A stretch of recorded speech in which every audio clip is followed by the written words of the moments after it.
Hey, good evening. Welcome back to AP Stats Notes Online. Want to take a few minutes here to go ahead and wrap up Chapter 10. Our two samples, we're trying to compare two groups.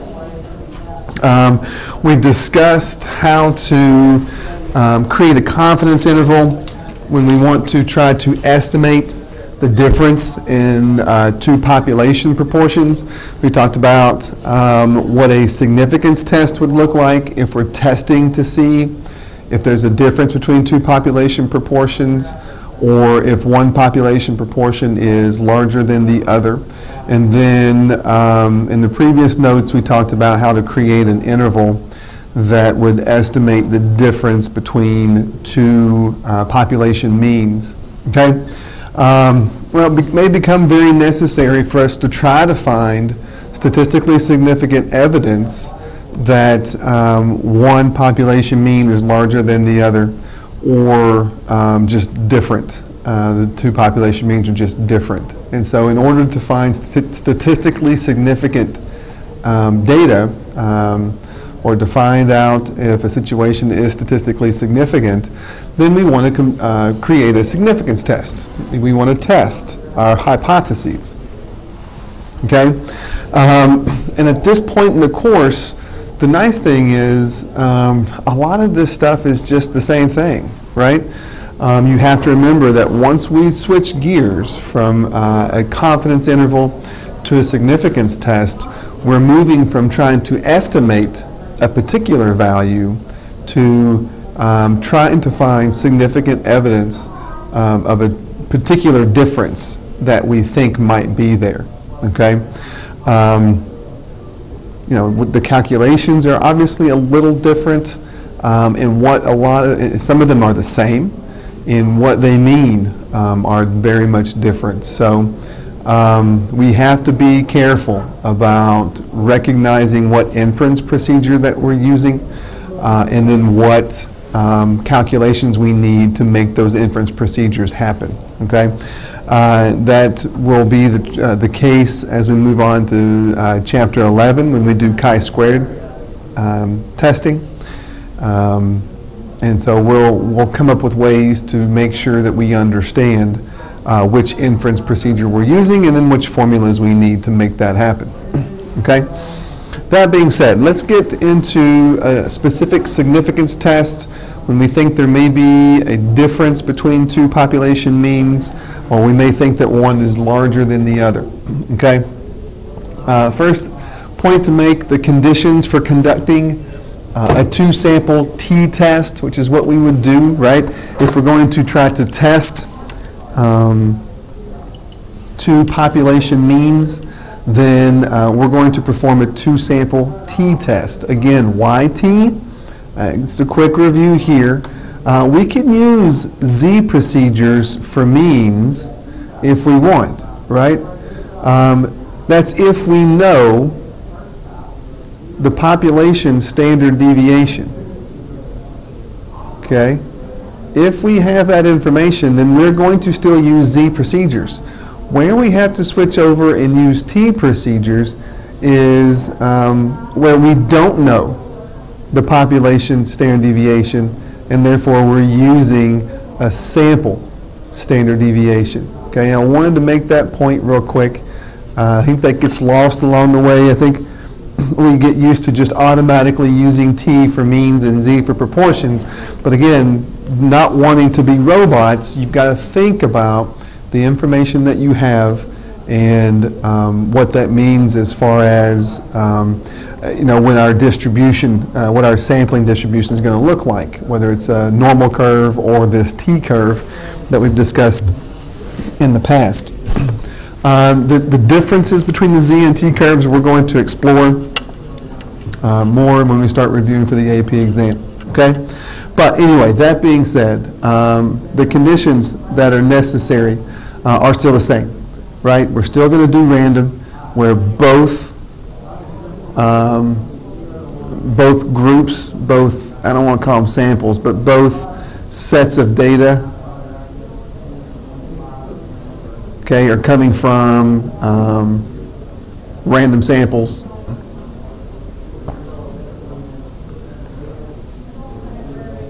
or randomized experiments where we've randomly assigned treatments. Okay, I know we know this. I know we've talked about it, but it's good to bring that up and make that point very clearly, right? And then normal, that's still, you know, what it was before, where we've got choices. Either the population is normal, we have the central limit theorem that applies when our sample is big enough, or we plot our sample data and look at it, okay?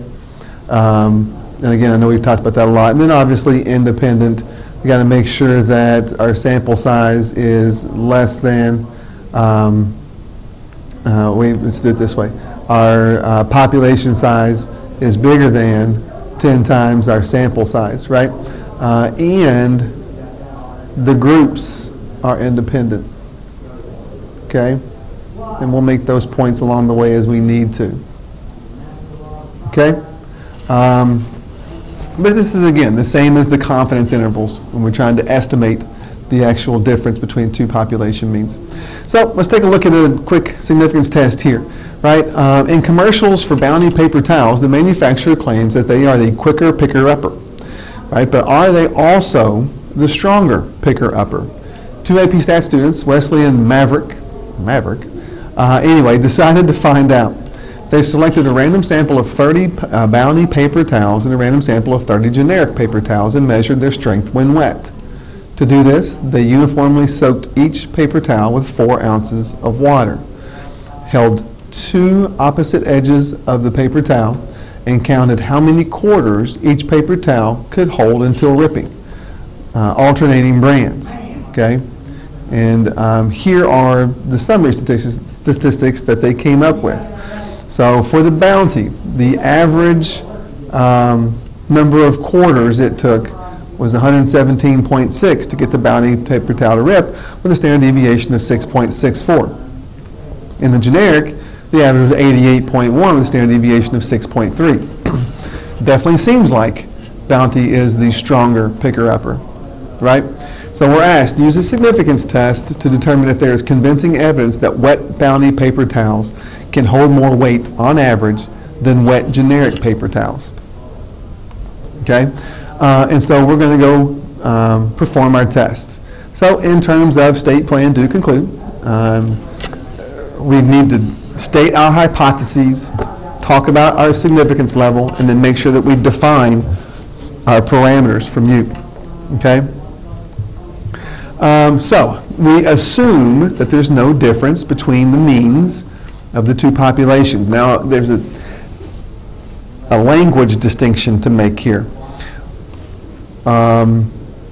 which we'll make in just a minute. But we're assuming that the mean number of quarters that Bounty and generic require before they rip are the same, and so we're assuming that difference is 0. Now we're trying to find evidence that Bounty requires more quarters before it rips. So the mean number of quarters is bigger than the mean number of quarters for the generic, so then their difference should be positive. Again, you could always write these in terms of, we're assuming that Bounty and generic are the same for our null, or we're going to try to find evidence that Bounty requires more quarters than the generic. So you can always write your hypotheses like that. Now, we're going to use that at 5% level because ultimately, who really cares if we make a type 1 or type 2 error? Now, mu sub b, we need to make sure we define that, is the mean number of quarters a wet Bounty paper towel can hold, where mu sub g is the mean number of quarters that a wet generic paper towel can hold. Okay? And then if our conditions are met, we're going to conduct a 2-sample t-test for mu sub b minus mu sub g. Okay? All right. So let's go do that. Are our conditions, have they been met? Well, we go through and check. Random. Well, the students used a random sample of paper towels from each brand, so our data is coming from a random sample. Normal. The sample sizes are both at least 30 because they actually chose a random sample of 30 paper towels from each. So central limit theorem kicks in, our sampling distributions should be approximately normal, so it's safe to use T procedures. Okay? All right, independent. The samples were selected independently. Okay, so there's where our groups are dependent. And it's reasonable to assume that there are more than 300 paper towels of each brand. I think that's very safe to assume.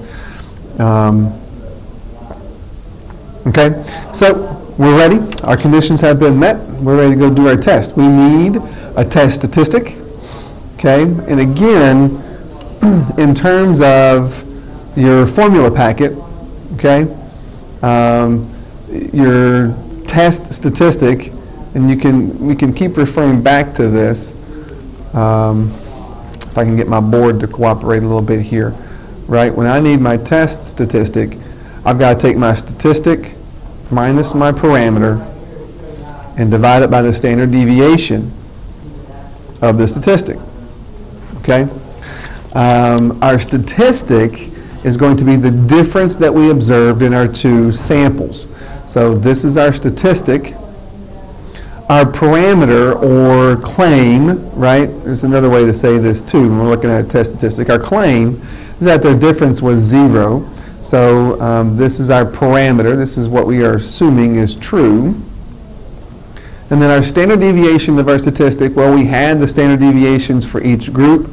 And so we've talked about where this formula has come from before, but that's going to be our standard deviation of our statistic. If you're on the third page of your formula packet right now, or in the future, you would find this formula in that box, in that second box for your two sample stuff. Okay? Again, I want to make sure we're referencing that formula packet enough that you look at it and you're familiar with it so that you can use that on the AP exam. And we do this calculation with all the numbers, and our test statistic ends up being 17.64. Okay? At this point, and when we're doing our intervals too, I'm not sure I made this clear, you need to make sure you list your degrees of freedom. Are you using the conservative approach, which is going to be one less the smaller sample size? Now here the samples are the same size, so 30 minus 1 is 29. Or are you using technology? Okay?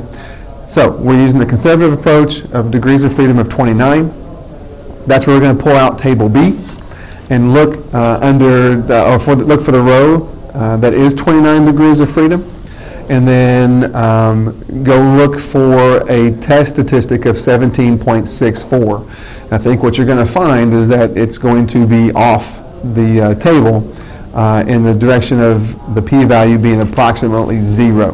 Okay. That upper tail area should be about 0.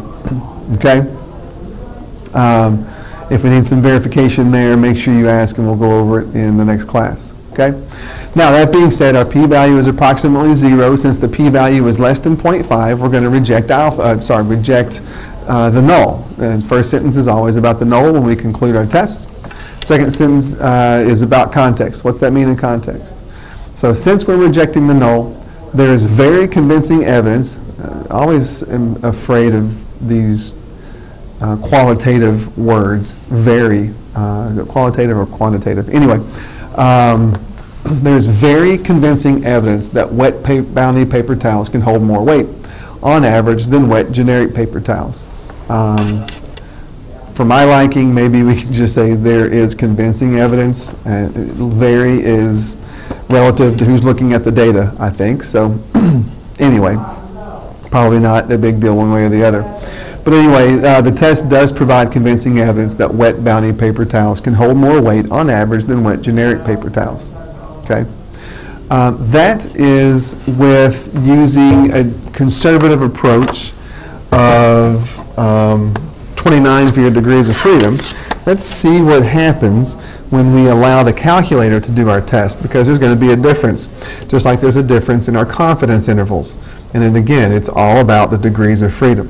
The calculator will do that crazy calculation that the book has shown, and it can be more accurate. So let's take a look at what the calculator would do for us in this test. Okay, so if you have your calculator, you can follow along. If not, shouldn't be too hard to reproduce. So I want to perform my test. So I'm going to go over to Stat Tests, and arrow down to a 2-sample t-test. Again, we're using standard deviation from samples in our standard deviation of our statistic calculation. So it needs to be a t-test. So we hit enter on a 2-sample t-test. We do not have the raw data. We do instead have the statistics from the samples. And those statistics are, our bounty mean was 117.6. Our standard deviation was 6.64. Our sample size was 30. And then we do this for the generic, 88.1. Standard deviation. And then our sample size. Okay? And again, we think that bounty is stronger than generic. So we do think that the mu sub 1 is going to be bigger than the mu sub 2. We're not going to pull any data. We do not pull or combine our data for our tests and significance tests for means like we do for proportions, and we'll talk about that in just a minute. Okay?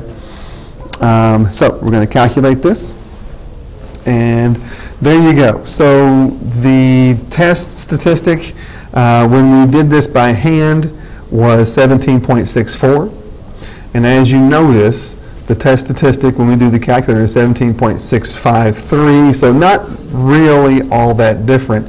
But look at the degrees of freedom that they've calculated. It's 57.8, much different than the 29 that we listed when we did this by hand. Okay, so if you're going to report a test statistic of 17.65 or whatever your calculator gives you, and then you're going to report your p-value. Now in this particular test, the p-value is still pretty much 0. This is a really small number, this p-value is. Okay, so we're still going to say our p-value is practically 0. Anyway, you're going to list those two, and if you're going to get it from the calculator, then you have to list your degrees of freedom at 57.8. Okay? And you can simply write from technology, here's my test statistic, here's my p-value, here's my degrees of freedom, and you'd be in good shape. Okay? And of course, you see the output there. It just reminds us of the sample means, sample standard deviations, and the sample sizes. So not a big deal. Okay? So in some tests, our test statistic and p-value may be a little bit more different than what these guys are. Anyway, depending on which way you decide to do this, you have to match up your test statistic, your p-value, and your degrees of freedom. Okay? All right. So there's a test. And, you know, any other 2-sample t-test should look a whole lot like that. Now, we did have a B part to this question, interpret the p-value from part A in the context of this question. Okay? Well, let's go do that. Let's interpret the p-value. The p-value is pretty much 0. So since the p-value is approximately 0%, it is almost impossible to get a difference in means of at least 29.5 quarters, which is the difference we would get if we subtracted the 117.6 and the 88.1. But it is almost impossible to get a difference in means of at least 29.5 quarters by random chance if the 2 brands of paper towels can hold the same amount of weight when wet. Remember that our p-value is always interpreted assuming that the population means are the same. So that's what this last part is all about. If the 2 brands of paper towels can hold the same amount of weight when wet, that's our assumption, then this is what the p-value tells you. Now I'm a little concerned about how this is worded because it's not really a template that you can use anytime. This is a very, very good interpretation of this particular p-value. But if your p-value end up being 2% or 3%, 0.02 or 0.03, well, we're still going to reject the null, then we can't say it's almost impossible to get a difference in means. So instead, what we would say is, since the p-value is, so another way we could do this is, okay, let's say that our p-value actually was, if the p-value was 0.02, right? Then we would say, since p-value is 0.02. There is about a, let's say, 2% chance that two samples of size 30 from each brand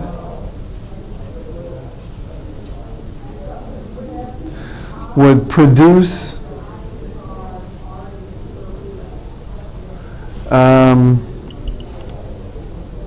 well, it's got to be more specific, would produce a difference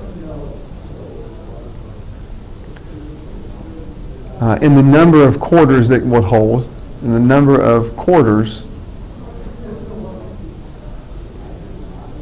they could hold. They could hold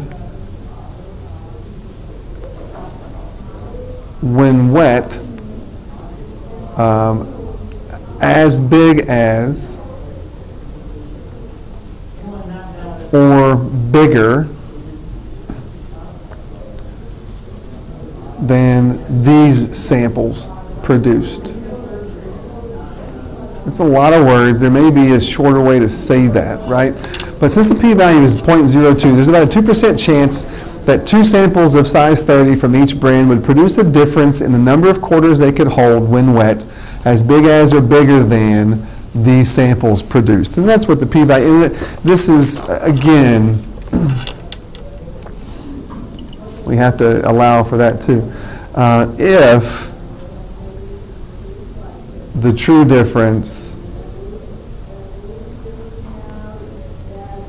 is 0, okay? And this is just by random chance, which probably need to be put in there too, but it's tough to get all the words that you need. But that's pretty good, okay? So anyway, I wanted the point here to make is that if your p-value is something other than 0, we don't want to say it's almost impossible. 2% chance means that it's possible, but it's still unlikely to happen by random chance. And so, and again, that's if there is no difference. And so we want to make sure that we are leaving room for that possibility. Okay. All right. A couple of thoughts to wrap up here, and then we'll be all done.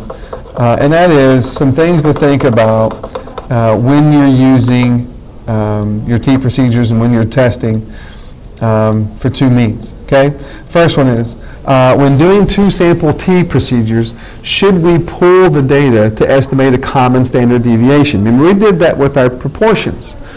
Okay, we pulled our data because in our significance test, we were assuming that the proportion of whatever in each population was the same. And if that's the case, if those proportions really are, if the population proportions really are the same, why not go ahead and combine our data? More data is always better, and so that's what we do. We're not going to do that when we're talking about trying to test for means. Do not pull your data unless, okay, here's the thing, unless you know the data comes from the same population.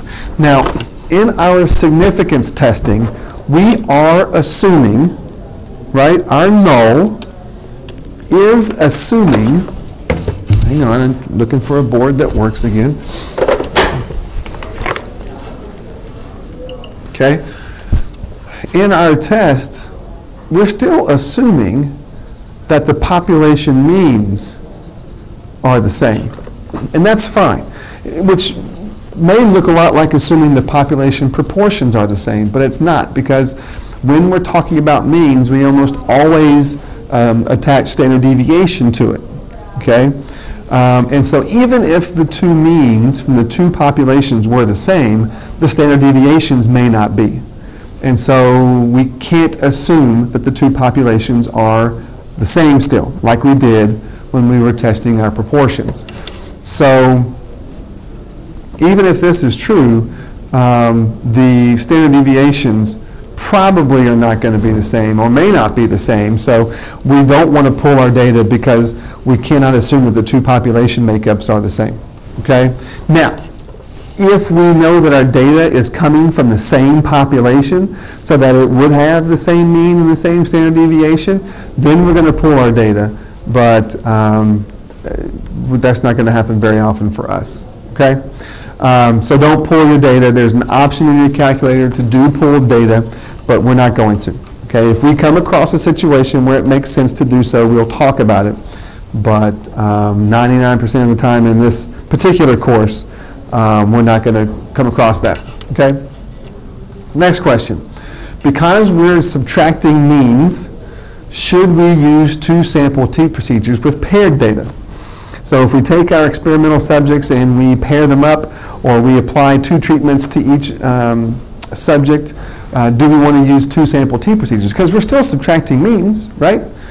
And if we're not going to use t-procedures on paired data, why not? And how do you know which procedure to use? In a nutshell, paired data is not two independent samples, okay? And that's why we keep talking about making sure that our samples are independent of each other. Okay, paired data, they're not independent because we're applying two treatments to the same person. So our data is not coming from two independent groups. It's coming from the same group, basically. Okay? The mean difference is going to be the same. So when we do x bar 1 minus x bar 2, whether it's from paired data or from two different groups, that process is still going to be the same. But the standard deviations are going to be different, right? We're going to calculate the standard deviations differently. Okay? And so how do you know which T procedure to use? Well, quite simply, it depends on where your data is coming from. Depends on where your data is coming from.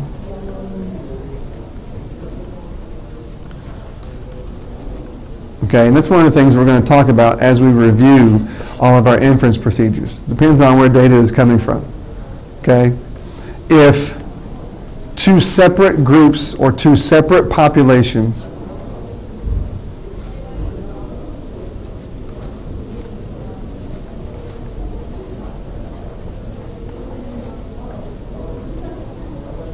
okay, then we're going to use two sample. Then we're going to use T procedures. Two sample T procedures. Okay. If from the same group, if two sets of data from the same group then paired T. Okay? And that's it. That's the difference. And we'll keep looking at situations and trying to figure out which inference procedure we want to use, again, as we start to wrap everything up and start getting into AP exam review. Okay? That's it for tonight, guys. This wraps up Chapter 10. We can start working towards a test. We'll discuss that scheduling in the next class period. Enjoy your night and see you guys then.